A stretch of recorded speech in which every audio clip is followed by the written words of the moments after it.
So originally this video was supposed to begin at the destination that we're currently headed to, but as we began traversing that 5 or 6 mile journey, we got caught in traffic yet again, because here in LA traffic is never an anomaly. It is simply a way of life. In the same way that it rains in the Netherlands or gets hot in Texas, there's traffic in LA. You just have it every day, no matter the circumstance, even on a Sunday at 4 in the afternoon. That said, in this video, I want to talk about some of the areas in which LA can improve. And the reason why I'm singling out LA is because, for starters, LA was, and maybe honestly still is, my favorite city in the US, simply because LA has the best foundation of any place maybe that I've been to in the world. When you talk about the vegetation, you talk about the scenery, you talk about the weather, and its general location. It's just a very, very good place, but it's a good place with a lot of problems. That said, for starters, one of the main things that I believe LA can work on is truly investing more into the public transit, and I'll also couple that with more dense zoning. So I'm not sure what the exact zoning laws are here, but based on what you generally see when you look at LA from a bird's eye view, if you just go on Google Maps, or even if you see it from a plane, it's very spread out. It's very spread out, and I think that this is a major mistake. LA obviously was built primarily after the advent of the automobile, hence why there are so many cars here and why we are currently stuck in traffic. But LA, to my point earlier, has some of the best weather literally on the entire planet. Objectively speaking, of course, some people like having 4 seasons, some people prefer rain, so on and so forth, but the majority of people would prefer to be in moderate, temperate conditions like you'll find in Southern California, especially coastal Southern California. So everything from LA, or maybe slightly north of that, all the way down to San Diego, or maybe even Mexico. Because the weather is so good, this is the perfect place to lean into walking, cycling, and just generally having alternate forms of transportation. What's the point of being stuck in a car in traffic like this when the weather is so nice outside? It takes away from the experience. And I think a lot of LA residents, maybe I'm wrong about this, I hope I'm wrong about this, but it seems like a lot of LA residents kind of just accept this as a reality. And the reason why I like LA more than, let's say, for example, Dallas, where I'm from, is because, again, LA has such a great foundation. The problems that LA has can all be fixed. All of the things I'm going to talk about in this video, all of those things can be fixed through proper policy, proper planning. The problems that Dallas has generally cannot be fixed, because even if you had cycling infrastructure in Dallas, even if you had the same exact cycling infrastructure and urban planning as you do in the Netherlands, it's still hot. It's still very hot. It's still very flat, and it's just generally not a very great place to be from a location standpoint. So LA, again, if it just dials in on these key aspects, starting with the general layout of the place, so having that more dense mixed-use zoning like you see in a place like Valencia, Spain, for example, LA would automatically set itself apart from any other city in the US. And to some people, LA already has set itself apart from every other city in the US. And those people are the reason why LA is stuck where it is. And I know this because I used to be one of those people. I was an apologist. I used to enable LA to be the way that it is. But I've already seen that in certain parts of LA, namely Santa Monica and Culver City, they have added in a lot of cycling infrastructure. I'm sure Santa Monica always had that, but it's also kind of an anomaly because it's a beach town, and beach towns tend to have very good cycling infrastructure. But Culver City is not on the beach. It's not on the coast, rather. It doesn't really have a beach of its own, and it's still a relatively bikeable city with protected bike lanes and whatnot. So I know it's possible. I know it is possible, which means that no other city in LA County, or Orange County for that matter, has an excuse. LA needs to step up its urban planning game with more mixed-use development and, again, cycling infrastructure, public transit. That's something that I do believe LA is investing quite a bit of money into, but it needs to invest more into it because honestly, I've taken the public transit out here and it's kind of spotty at best. For starters, there are a lot of sketchy characters on the public transit, and we'll get more into the sketchy character component of LA later on in the video. But also, I noticed that it's just unreliable.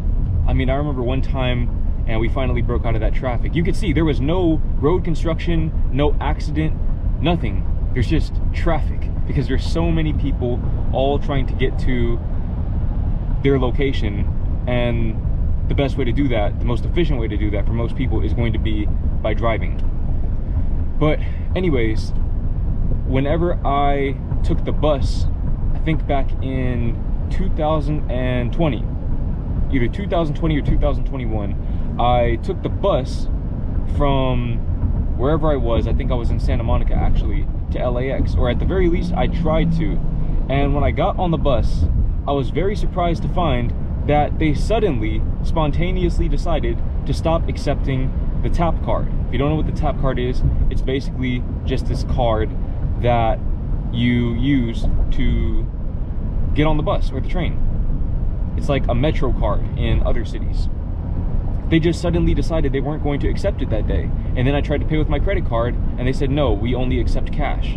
So in order to get on the bus, to get back to the airport, to make my flight on time, I had to have cash on me. And that's so archaic that I don't even think I need to elaborate on why that's just horrible. It's just horrible. And hey, maybe I'm exaggerating here because at the end of the day, at least they had a bus, at least they have a train. But if you have to have cash, especially with all of these shady characters walking around here, I mean, honestly, I don't really think it's worth the trouble. Now, speaking of shady characters, we are nearly at our destination, and our destination isn't a specific location, it's more of a region. What region am I referring to? That region is known as Skid Row. So what is Skid Row? Skid Row is basically the largest collection of homeless people in the entire United States of America. Now, I don't think I've ever actually been here. I know for sure Nadia has never been here, but we're gonna see what Skid Row is all about. And you can see they do have the bike lanes here in downtown, so downtown has also begun to lean into that as well. That's great. That's a very promising development. This guy over here is literally just trying to get hit. I don't know why he would walk in front of the van like that. But we are closing in on Skid Row. And honestly, when I show you this, I'm not even showing you this to say that poverty is necessarily the issue. It's economic inequality.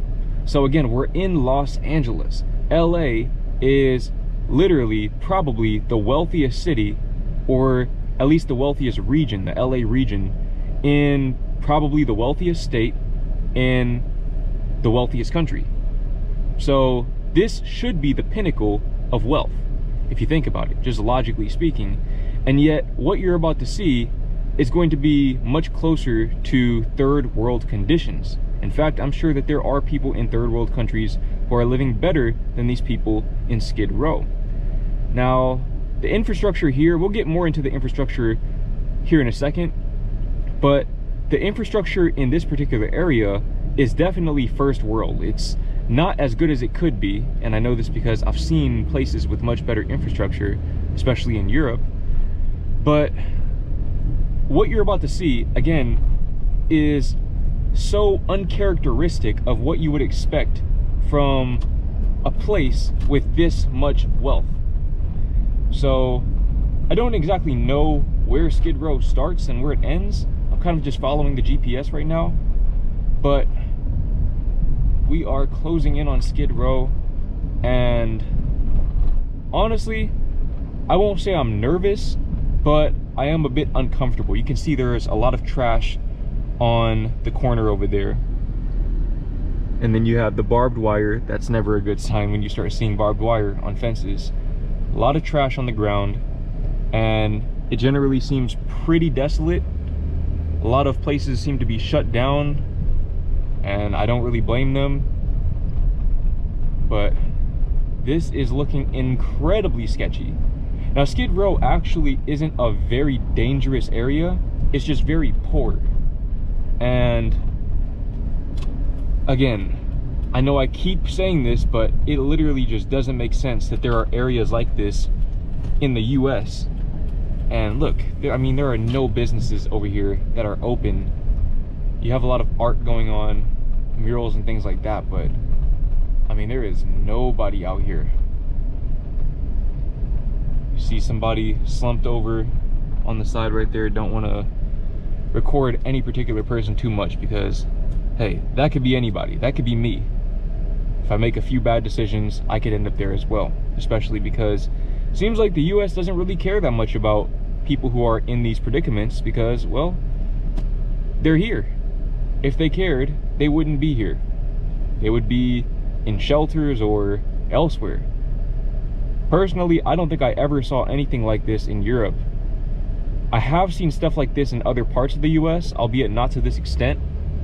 But the reason why I also think LA is a great place to pick apart is because I believe that LA is sort of a glimpse into the future. You can see you're starting to see a whole lot of tents here on the left side. So a lot of people are living here. And actually we're gonna go straight, see some more of these tents. No businesses open, just completely abandoned. These people have been abandoned. But LA is kind of a glimpse into what America is going to look like in the future, in that you have this very apparent wealth gap, this wealth divide, and it's not getting any better. It's not improving. So a place like Dallas doesn't have a Skid Row yet, but it has areas which could become like Skid Row.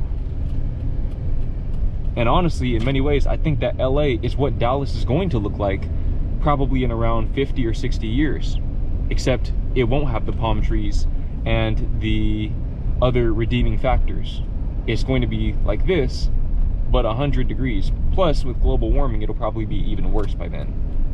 But the economic inequality here, I mean, do I even really need to elaborate on that? I mean, look at this.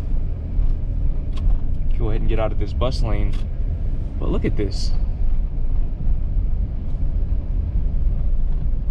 I mean, you have people washing themselves with a fire hydrant. All this trash on the ground. And again, I don't think this area is particularly dangerous, at least during the daytime, but I would never in a million years even think about coming through here at night, especially on foot.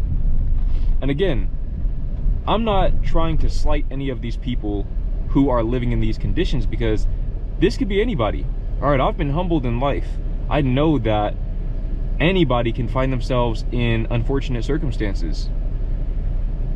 But I also believe that if you're living in the wealthiest country on the planet, a country where you have skyscrapers like that up there, you shouldn't really have people who are falling this far down. You should not be seeing stuff like this. But what's LA's solution to this? Ask people to move. Hey, you can't have your tent there, you have to move somewhere else. And everyone's kind of pushing the problem onto everyone else. There's no real personal accountability. They're not solving the actual root issue, which is, again, economic inequality. Now, I'm not one of those people who says, oh, eat the rich. Rich people are just exploitative and all of these other things. I believe that those are limiting beliefs. and those kinds of beliefs are in large part what get you into conditions like this, along with a host of other factors. Of course, you have mental illness and addiction, etc. But I'm not one of those people who thinks that wealth is bad. In fact, right now I'm taking my girlfriend to a wealthy area, if I can find my way out of downtown LA, of course. I'm taking her to a wealthier area, and she'll be able to see the discrepancy between LA's wealthy and LA's poor. And this is basically like anything else that we've seen in the US in terms of the economic inequality, but exaggerated tenfold. So this right here, I don't think there's any real discrepancy like this that exists in any European country. Could be wrong about that. Maybe some of the Eastern European countries, I haven't visited those before. But, I mean, this is bad. This is really, really bad. This is a big problem. And I believe that this is a much bigger issue than the urban planning and infrastructure problems. Because at the very least, the infrastructure here is functional. Everything works. So it's first world in that regard. But you cannot sit here and tell me that the people that you just saw are living in first world conditions. You just can't tell me that. There's no way. Those are not first world conditions at all.